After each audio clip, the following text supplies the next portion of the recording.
Conversion कैसे करोगे?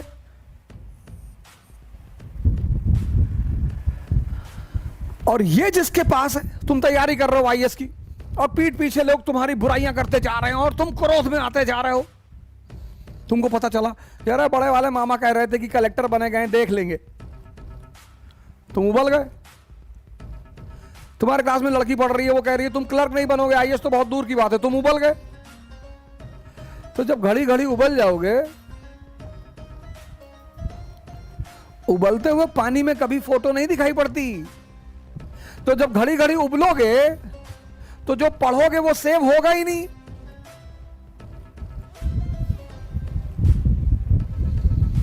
क्रोध, जिनके पास काम ज्यादा है, क्रोध ज्यादा है, लोभ ज्यादा है, मोह ज्यादा है, ये कुछ नहीं कर पाते, कुछ कर ही नहीं पाते।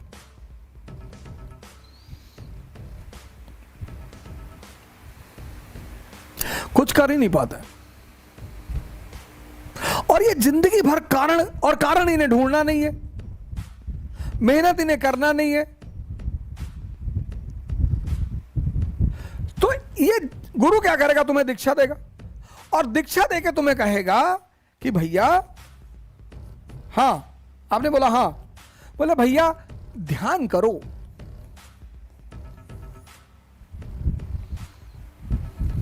तो गुरु शुरू में क्या करता है कि आपसे कहेगा 1 घंटा बैठिए, अपनी सांसों को देखिए।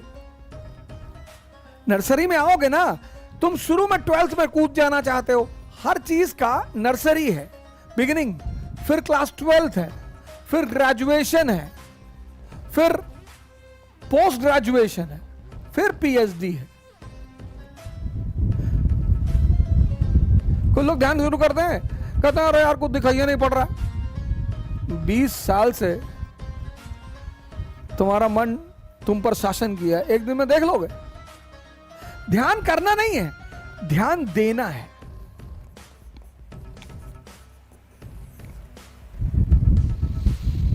तुम बैठ के पढ़ रहे हो और तुम्हारे मन में विचार आ गया कि बड़ी वाली बुआ पापा को परेशान किए हुए हैं, तो तुम्हें क्या करना है? तुरंत आंख बंद कर लेना है, उस विचार को देखना है कि और बताओ, और क्या बता रहे थे बड़ी वाली बुआ, और वो कानपुर वाले मामा के बारे में कुछ बताओ, और वो बलिया वाली जो चाची है बड़ी वाली, उनके बारे में नहीं बताओगे? तो तुम देखना विचार तुरंत गायब हो जाएगा।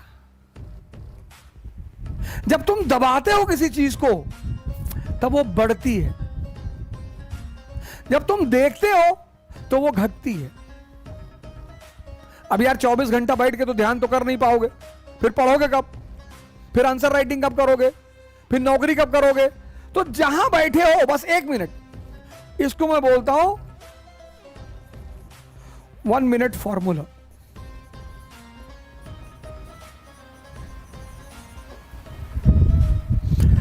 जैसे ये बम्बार्डमेंट करे बस आंख बंद कर लो। तुम क्या करते हो? तुम उस विचार से अटैच हो जाते हो।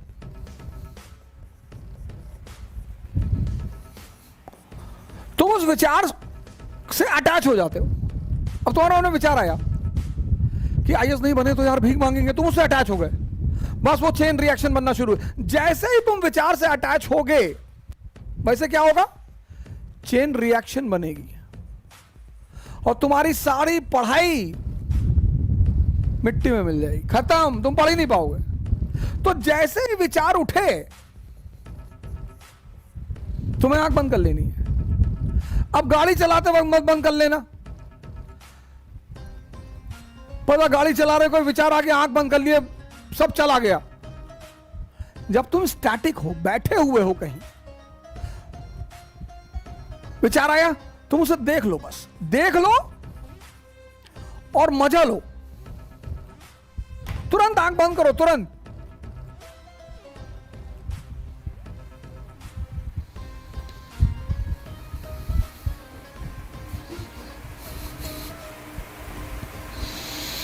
इस्लाम 5 वक्त नमाज की बात करता है, यानी 5 बार ध्यान। और जो आदमी 1 बार ध्यान करता है दिन में वो महान बन जाता। 5 बार?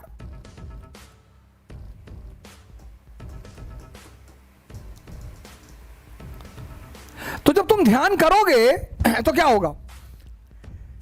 जब तुम ध्यान करोगे तो ये चीजें कम होना शुरू हो जाएंगी।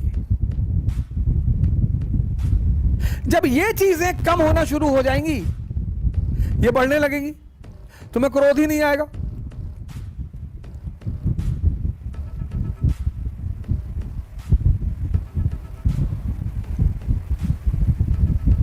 मौके पे आएगा।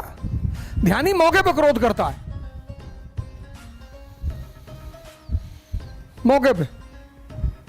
कृष्ण ने एक बार किया महाभारत के युद्ध में, गांधी जी ने एक बार किया महाभारत के युद्ध में 1942 में, खत्म नहीं होगा। वो जो तुम स्त्री को घूरते हो ना, पूरी बॉडी का उसका एक्सरे करते हो, वो खत्म हो जाएगा। पर वो आकर्षित तुम्हें तब भी करेगी, लेकिन पॉजिटिवली। भगवान क्यों नहीं आकर्षित करेगी? अगला सेशन स्त्री पर ही लेने जा रहा हूं।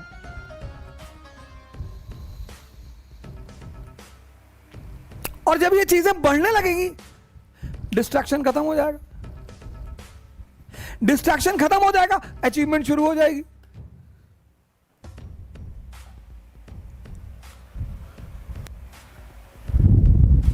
ध्यान करना नहीं है, ध्यान देना है।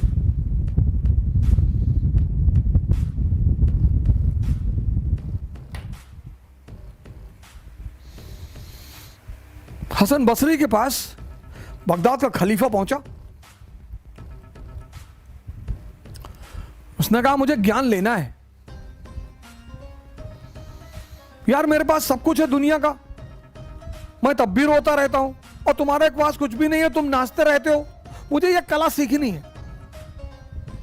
बोला सिखा देंगे, हमें कौन सी दिक्कत, सिखा देंगे। बोला कल आना, कल सुबह आओ 6 बजे। हसन बसरी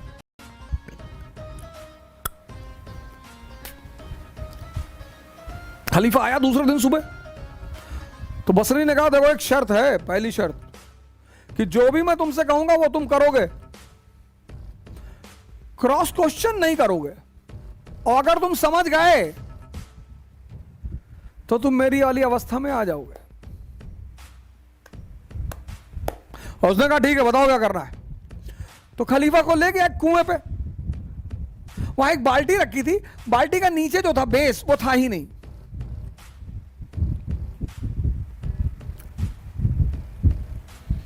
बोला ऐसा करो, पानी भरो इसमें और खेत तक पहुंचाओ।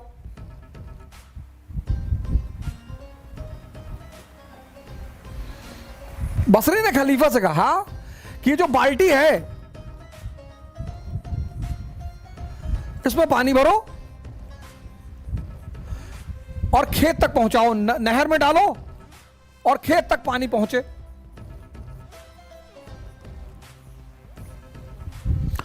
खलीफे ने कहा यार ये तो पागल आदमी, इसमें भैया पानी कैसे भरेगा। लेकिन अब चूंकि शर्त का मामला था तो खलीफा ने पानी भरना शुरू किया। वो बाल्टी ऊपर आए ही ना, सारा पानी नीचे ही निकल जाए।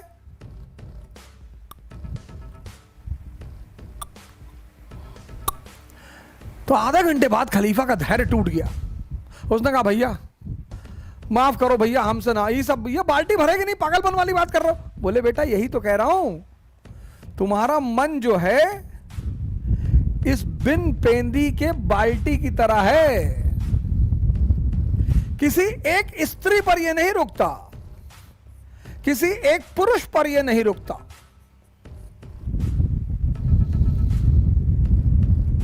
इसका मन जब बस चले तो पूरे दुनिया की स्त्रियों से विवाह कर ले, लेकिन डरता है कि पीटेंगे लोग, तो बड़ी आदर्शमयी बातें करता है यार। दूसरे की स्त्री को नहीं देखना चाहिए और खुद आंख फाड़ के देख रहे हैं। अरे भैया हम पैसे के पीछे नहीं भागते, तुम भाग भी नहीं पाओगे ना। पैसे और स्त्री के पीछे भागना एक ताकतवर आदमी का काम है। तुम अपने पीछे तो भाग ही नहीं पाते, उसके पीछे कैसे भागोगे। तो आपकी जो एनर्जी है उसको ये सब चूस लेता है, तो आपकी एनर्जी आपके गोल तक पहुंच ही नहीं पाती। आपको पता ही नहीं चलता कि आप पर डे, आप देखो रात में, शाम को, आज हमारे जो मित्र हैं, भाई बहन हैं, वो क्यों इतना नशा कर रहे हैं? रात में नींद नहीं आती, क्योंकि ये जो है ये सारी एनर्जी को चूस लेता है।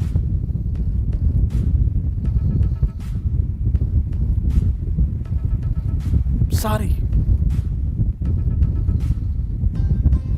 उस एनर्जी को जहां जाना है वो पहुंचती ही नहीं।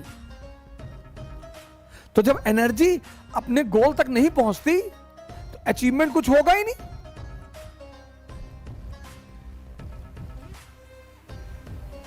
भारत यानी ज्ञान, गुरु यानी प्रकाश। भारत की संस्कृति का सबसे अहम हिस्सा है गुरु, और हम लोगों ने उसे छोड़ दिया। और मैं आपको बताऊं सरकार साहब लोग, अगर गुरु मेरे जीवन में नहीं होता तो या तो मेरा एनकाउंटर हो गया होता, और या कहीं मैं भीख मांग रहा होता। इसी बात से प्रेरित होकर, भावना में बहकर कबीर तो एक्सट्रीम पे चले गए। गुरु गोविंद दो खड़े काको लागू पाए, और बलिहारी गुरु आपने गोविंद देव बताए। कबीर तो एकदम इमोशनल हो गए हैं कि नहीं नहीं, अगर भगवान और गुरु दोनों खड़ा, मैं पहले गुरु का पैर छूंगा, क्योंकि तुम अगर नहीं होते तो इसका पता ही नहीं चलता। तो मैं भारत के सभी लोगों से, विशेषकर युवाओं से हाथ जोड़कर रिक्वेस्ट कर रहा हूं कि कृपया इस परंपरा को कायम रखें और गुरु बनाएं।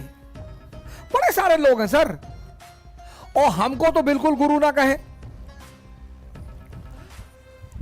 अब अगर आप वो बेईमानी वाला गुरु कह रहे हो तब तो ठीक है, तब तो कहो, कोई बात नहीं। एक गुरु होता है, एक गुरु होता है। काहो गुरु? तो अगर आप वो काहो गुरु वाला कह रहे हो तब तो अच्छा है, तब कोई बात नहीं, तब तो बढ़िया है।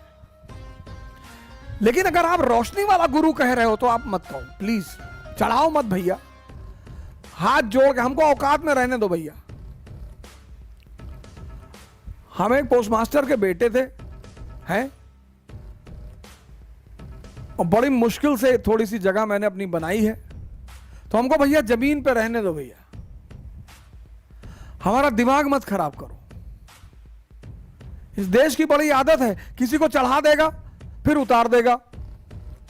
सौरव गांगुली के साथ यही तो हुआ। बड़े गुरु हैं, सदगुरु हैं, श्री आशुतोष महाराज हैं,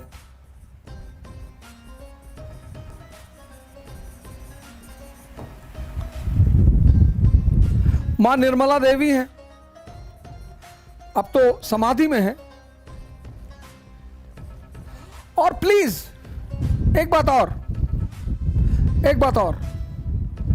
आप नहीं करना चाहते मत करिए, पर किसी के खिलाफ बोलिए मत। पंडित श्री श्री रविशंकर जी हैं,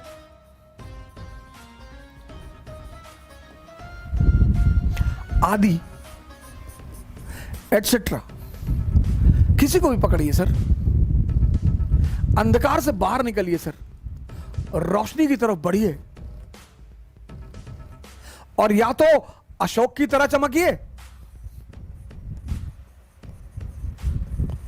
या बुद्ध की तरह, नहीं तो बबलू और पिंटू की तरह तो जी ही रहे हो। बबलू, पिंटू, गुड्डू, इसकी तरह तो जी ही रहे हो।